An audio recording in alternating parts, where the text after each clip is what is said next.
Gallego Community Garden, sampling soil and water. My analytical chemistry students are learning analysis techniques. We're going to take some of the samples back to the lab, and over the course of the semester, we're going to analyze both the soil and the water for different kinds of nutrients and contaminants.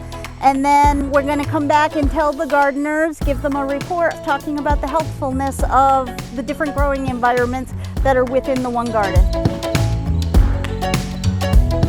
I was able to get a grant from Course Hero and another one from Vernier that allowed us to buy some of the equipment that the students are using in the field today. I feel so lucky to be teaching at Johnson & Wales, where we can provide those opportunities. I've got a nice small group of about 16 students in the course this year, and we were all able to come and be good community members by sharing the results with the community, because learning without purpose doesn't have a lot of meaning, but when we attach a purpose to it, then it has more meaning for the students.